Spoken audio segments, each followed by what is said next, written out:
Hey, Heck! What happened to your face?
Carruagens fugindo de bandidos, a cavalaria combatendo índios, cowboys solitários laçando cavalos e bois, manadas de bisões que faziam a terra tremer quando estouravam por imensas planícies, agricultores e suas famílias tirando sustento de terras hostis com tenacidade, tiros para todo lado, estradas de ferro.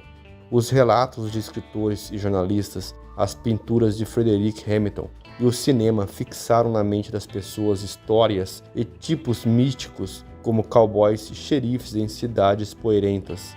Ficção à parte, a conquista do Velho Oeste teve contornos lendários, mas envolveu política, trabalho duro e rotineiro e muita violência. Quando os britânicos puseram as armas em 1781, os habitantes das 13 colônias que fundaram os Estados Unidos tinham como fronteira ocidental as Cordilheiras dos Apalaches, uma área do tamanho de Minas Gerais e São Paulo. Em 1803, a Louisiana foi comprada dos franceses. Em 1819, foi a vez da Flórida, adquirida dos espanhóis. A partir de 1846, uma guerra de 2 anos custaria ao México metade do seu território. No mesmo ano, o Tratado de Oregon garantiu a porção noroeste, definindo a fronteira com o Canadá. Em 1848, os Estados Unidos já haviam alcançado o Pacífico, numa conquista vertiginosa e violenta. Para garantir a posse de tanta terra, era preciso povoá-la. A região foi ocupada por gente de vários perfis atraída pela chance de adquirir terra e direitos políticos. Além do incentivo à imigração e da legislação conhecida como Land Ordinance, que regulava a formação de estados no Oeste, 2 eventos atraíram multidões para a Corrida do Oeste, que foram a descoberta de ouro na Califórnia e o Homestead Act, que doava lotes de 160 acres de terras federais, assinada em 1862 por Abraham Lincoln.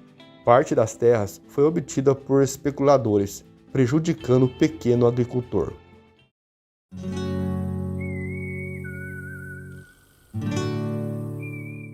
A marcha rumo ao interior e depois ao oeste utilizou ao longo do tempo 4 meios de transporte. O primeiro foram os barcos a vapor, de casco quase reto, sem quilha, para escapar dos bancos de areia do rio Mississippi. Sua característica mais marcante eram grandes rodas hidráulicas na popa. As viagens eram lentas e as caldeiras barulhentas. Longe dos rios, as diligências, carroças puxadas por cavalo. Durante a Corrida do Ouro, ir do Missouri à Califórnia podia levar mais de 4 meses. Era mais rápido ir de navio, contornando o Cabo Horn, na América do Sul. Com a abertura de trilhas e a criação de serviços regulares, o tempo caiu para 20 dias. O trajeto eram percorridos em comboios, para as carroças não se perderem, ficarem menos expostas a ataques. O custo da viagem era alto e a comida precária. Os passageiros sofriam com os solavancos e a travessia dos riachos. Os navios só perderam a dominância com a chegada da ferrovia, que dominou praticamente todo o território americano por muitos anos. Em 1855, o exército levou ao Congresso um plano detalhado com rotas possíveis para formar a malha ferroviária do país. Várias empresas entraram no negócio, entre elas a famosa Central Pacific e a Union Pacific. A primeira partiu de Sacramento, na Califórnia, e a segunda de Omaha, no Nebraska. Mais eficiente e com emprego de mão de obra chinesa em larga escala, a Central Pacific cumpriu a meta e foi adiante.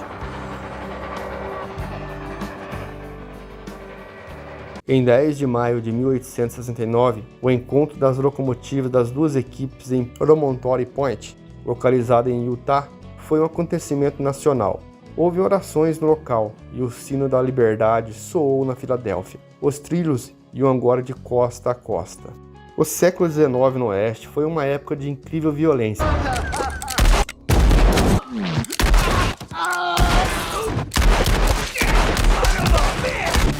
E nesse quadro se criaram os grandes mitos do Oeste americano. Histórias de caçadores, pioneiros, jogadores, pistoleiros, soldados de cavalaria, mineiros, cowboys, prostitutas, missionários.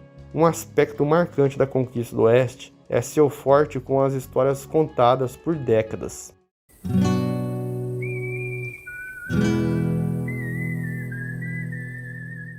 Nas diversas histórias de assalto a bancos, temos os lendários irmãos Dalton. A quadrilha poderia continuar a roubar apenas trens, mas Bob Dalton queria ficar mais famoso do que Jesse James. Em 5 de outubro de 1892, a quadrilha dos Dalton tentariam fazer algo que nem mesmo Jesse James conseguiria: roubar 2 bancos em plena luz do dia. Os alvos eram o banco C.M. Condon Company e o First National Bank, ambos em Coffeyville, no Kansas. Entraram na cidade usando barbas postiças, mas mesmo assim foram identificados por um dos moradores. Enquanto a quadrilha estava ocupada realizando os roubos, os moradores se armaram e se prepararam para uma verdadeira batalha. Quando os bandidos saíram dos bancos, o forte tiroteio foi deflagrado. Ao começarem os tiros, o xerife Charles Connelly correu para a rua e foi atingido e morto. Antes de cair, ele matou um dos membros da quadrilha. No final, Great Dalton, Bob Dalton, Dick Broadway e Bill Power estavam também mortos. Emmett Dalton recebeu 23 tiros, mas sobreviveu. Ele foi aprisionado na penitenciária de Lansing, no Kansas, onde ficou 14 anos até ser perdoado.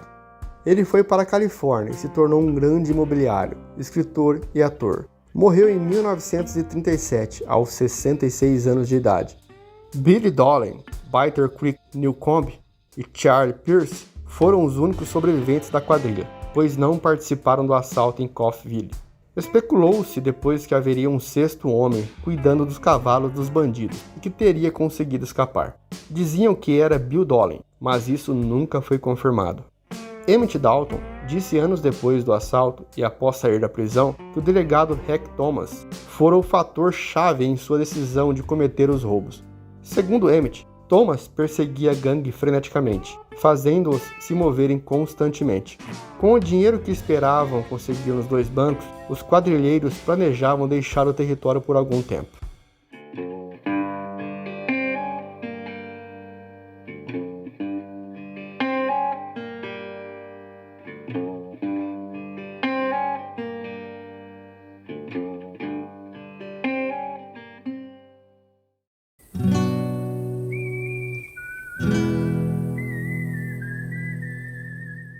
Na noite de 6 de outubro de 1866, John Reno, Sean Reno e Frank Sparks embarcaram em um trem que fazia a rota de Mississippi a Ohio e invadiram o carro expresso, renderam um guarda e arrombaram um cofre contendo algo entre 10 mil e 16 mil dólares. Com o trem em movimento, empurraram um cofre maior para fora, onde o resto da quadrilha, conhecido como Gangue dos Irmãos Reno, esperava. Não conseguiram abrir o segundo cofre e fugiram. O assalto aconteceu nas proximidades do condado de Jackson e era a primeira vez que se tinha notícia de um assalto a um trem em movimento. Até então, assaltos a trens aconteciam com o trem parado em algumas estações ou em terminais de carga. Os irmãos Reno lançaram moda. Foram a primeira gangue de assaltantes de quem se tem notícia, e logo o método tornou-se popular. Na época, A pujança da economia aliada a grandes áreas remotas por onde os trens passavam tornava a prática muito fácil, já que não existia policiamento e havia muitos lugares onde se esconder. Além disso, muitos trens carregavam grandes valores em dinheiro, assim como minerais e outras coisas valiosas. Com o tempo, as linhas de trem passavam a se defender. Homens armados eram embarcados nos trens, assim como começaram a ser utilizados cofres, que muitas vezes eram abertos com dinamite, e até vagões carro-forte. Em função disso, no final dos anos 1800, o roubo a trem tornou-se uma tarefa muito difícil e perigosa.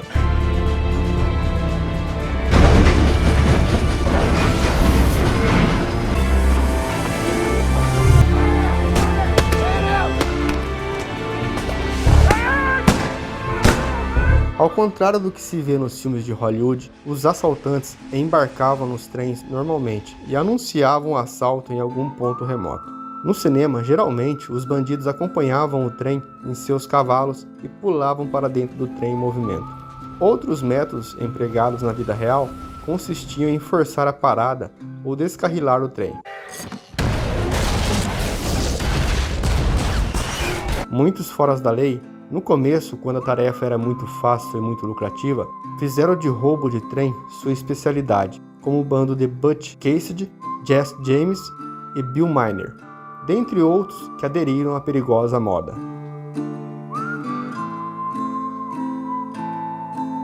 Os irmãos Reno foram capturados 2 anos depois, em 1868, e neste mesmo ano foram enforcados por uma multidão que invadiu a cadeia onde estavam presos. A maior parte do dinheiro de seus roubos a trens nunca foram recuperados.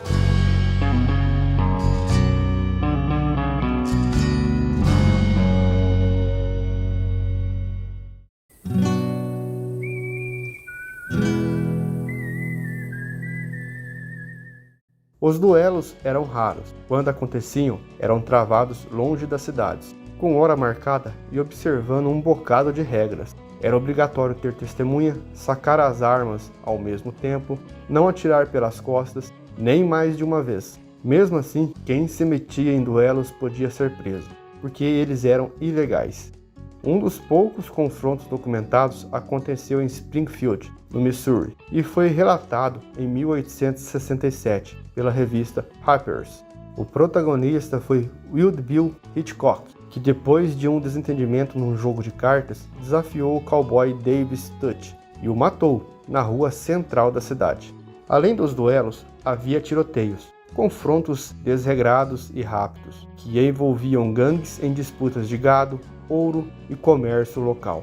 O mais famoso aconteceu em 1881, na cidade de Tombstone, e entrou no folclore popular com uma grande batalha de Echo Curral. De um lado, Wyatt Earp e 3 aliados, de outro, os temidos irmãos Clanton. Mas também não foi o que se imagina. O grande confronto, na verdade, não passou de uma rápida troca de tiros. Durou cerca de 30 segundos e só 30 disparos foram ouvidos, com um saldo final de 3 mortos e 3 feridos.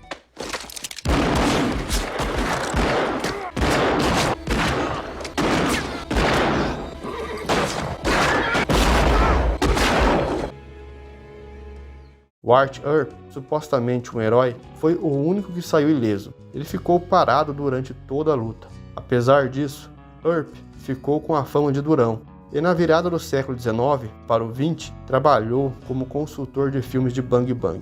Em Hollywood, ele manteve contato com John Ford, o mais famoso diretor de westerns da história. É isso aí, galera. Já se inscreva no canal, deixe seu like, dá uma força. E se você puder nos apoiar com alguma ajuda financeira, basta clicar em Valeu. Vou ficando por aqui. Até breve. Fiquem com Deus.